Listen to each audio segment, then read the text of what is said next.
আসসালামু আলাইকুম রহমতুল্লাহ বরাকাতু। আশা করি সবাই ভালো আছেন। আলহামদুলিল্লাহ আমি ব্যাপক ভালো ভালো থাকার মতো একটা পরিস্থিতি পরিবেশ সৃষ্টি করছি।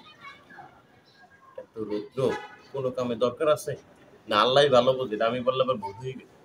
এটা বললাম না। মূল কথায় আসেন, মূল কথায় আসেন, যে কথা বলার জন্য এই রৌদ্রের ভিতরে আপনাদের সামনে আসছে। এখন দুই সাবজেক্ট, না চাই রেগে যায়, দুই সাবজেক্ট, দুই সাবজেক্টে ফেল করলে আপনি কলেজে ভর্তি হতে পারবেন। ওই আগের সিস্টেম বাদ দেন। আগে কি গেছে না গেছে, পাস্ট ইজ পাস্ট, ইংরেজি প্রবাদ। এখন আপনার নতুনে আসেন, বর্তমানে আসেন, প্রেজেন্টে আসেন। আপনার দুই সাবজেক্টে ফেল করা কোনো ব্যাপার না। এখন আপনার ডিসিশন, আপনার কোন দুই সাবজেক্ট ভালোভাবে লেখাপড়া করবেন না। অঙ্ক আর ইংলিশ বাদ, বাদ বাকি এসিসিতে বাদ বাকি লেখাপড়া করে আপনি কলেজে তো ওঠেন। কলেজে উঠছে একটা সিস্টেম করেন। আমার যে বন্ধু বান্ধব চুলদারি পাখাই ফেলেছে, গজব, গজব না সরি, চশমা, পাওয়ারি চশমা দিছে। যে বন্ধু তোমরা কি করছো, তোমরা লেখাপড়া করে জীবনে কি করছো, এত লেখাপড়া কি দরকার ছিল, তোমরা ফেল করলে তোমাকে উঠাইতাম উপরে। সেই সিস্টেম চলে আসছে, সেই পদ্ধতি চলে আসছে, সেই নীতিমালা চালু হয়েছে। এরা কলেজে যাইয়া, এরা কলেজে অনেক কিছু কর, জাতি এদের থেকে আশা করতেছে, জাতি এদের থেকে তাকাই আছে চোখ বড় বড় কইরা। না, এরা আড্ডা দিবে, চায়ের দোকান আড্ডা, সিগারেট খাবে, বিড়ি খাবে, পান খাবে, তাস খেলাবে। দিন শেষে বলবে যে স্যার পড়াচ্ছে না, এই জন্য আমি আবার ফেল করছি। স্যারের উপর একটা ব্লেম আসবে। সেটাই আসার কথা। কারণ, কারণ কি, এদের যে পরিস্থিতি, এদের যে মেধা শক্তি, এরা ফেল যে করছে, সে তো যে কোনো কারণেই ফেল করছে। হয়তো বা সে ভালোভাবে পড়ে নাই, বা তার মাথার মধ্যে যে জিনিসগুলো ছিল, ব্রেন ছিল, সেটা গোবরে ভরিয়ে গেছে, খাঁটি গোবরে ভরিয়ে গেছে, ইন্ডিয়ান গোবরে ভরিয়ে গেছে। সেই জন্য সে দুই সাবজেক্টে ফেল করছে। এক সাবজেক্টও মানা যাইতো, এখন দুই সাবজেক্ট। কিছুদিন পর বলবে যে আরো দুই সাবজেক্ট, চার সাবজেক্টে ফেল করলে কোনো ব্যাপার না, যে কোনো এক সাবজেক্টে পাশ করলে সে কলেজে ভর্তি হতে পারবে। এখন আমার কথা হলো, বন্ধু বান্ধব, তোমরা যারা লেখাপড়া করছো, তোমরা কি করছো? তোমরা চশমা নেছো, তোমরা চুল পাকাইয়ে ফেলাইছো, তোমাকে দাড়ি উঠিয়ে ফেলাইছো লেখাপড়ার পিছনে ঘুরে ঘুরে। তোমাদের কি কাজে আসছে?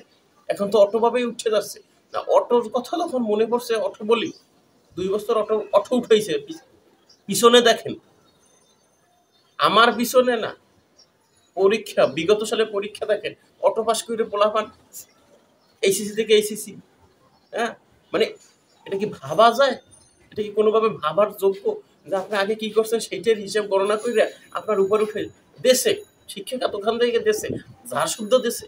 এটা কি আমার বাস ঝাড় না, এটা তুলসী গাছ, কাশির ঔষধ। এটা তুলসী গাছ, কাশির ঔষধ, মাঝে মাঝে খাইতে হয়, নাহলে অটো পাস হয়ে যাইবে। এখন কথা হলো, ঝাড় শুদ্ধ দেশে আমাদের অটো পাস করাই বলা পারলে দেশে লেখাপড়া ছাড়া। এরা তো চিনতে পারছে যে কষ্ট, কষ্ট কইরা যেটা অর্জন করে সেটার মধ্যে একটা শান্তি, আরাম, আয়েশ বিরাজ করে। আর যেটা ইজি ভাবে পায়, এই যে অটো, অটো আর ফটো, এটা তো খুবই অল্প সময়ের ভিতরে চলে আসছে। তাদের ভিতরে ফিলি আসতেছে না যে তারা পাস করছে। আর এটা আসবে কিভাবে, এটা আদৌ সম্ভব? এখন আবার শুরু করছে যে দুই সাবজেক্ট, দুই সাবজেক্ট। আমার তো তো বাতাস কেন? আগে লঙ্গি সামলা, বাতাস বেশি। না, কথা আসে, দুই সাবজেক্ট, আমি তো মনে করি 4 সাবজেক্ট দেওয়া উচিত ছিল। পোলাপানে যে হারে লেখাপড়া করতেছে, 4 সাবজেক্ট দেবে। 4 সাবজেক্টে ফেল করলে কিছুদিন পরে হয়তো এইরকমই দিয়ে ফেলাই, যে কোনো এক সাবজেক্টে পাস করলে সে উপরে উঠতে পারবে। উপরে উঠছে সে কি করবো? সে আগের গুলো সামলাইবো না উপরের গুলো সামলাইবো? না সামলাই সে তো রিস্কে লই দৌড়াইবো, অটো লই দৌড়াইবো, অটো পাশের স্টুডেন্ট তো অটোই চালাইবো। তাছাড়া তো সম্ভব না। ছোট করে বিবাহ করবে, ঘর সংসার করে সে দিন যাপন করে ফেলাইবে। এছাড়া তার গতি বা গতি সীমা সে রানিং করতে পারবে না। এখন এই যে একটা আইন প্রজ্ঞাপন জারি হয়েছে, এইটা যদি চলে আসে, এটা যদি কার্যকারিতা হয়, তাহলে মানুষ কোথায় যাবে? বলা মতো হাফ সাইডে বাঁচবে।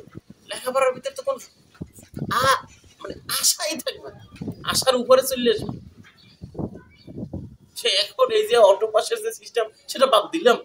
এখন পোলাপান লেখাপড়া করে উপরে উঠবে, ফেল পাসের এসে তুমি পাস না করতে অকৃতকার্য। সে কি, সে কৃতকার্য হয়ে যাবে। দুই শব্দের কোনো ম্যাটার না, ডাজেন্ট ম্যাটার।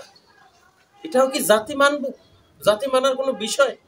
বন্ধু, তোমরা যারা ফেল করছো, না ফেল তো কেউ করে না, পাস করছো, তোমাদের এই যে কষ্ট ক্লাস, এটা সবই বৃথা।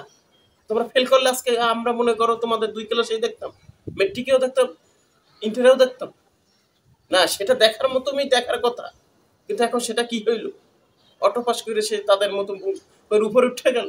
তারা তো অতীত ভুলে যাইবে, তারা অতীতের কথা মনে রাখবে না।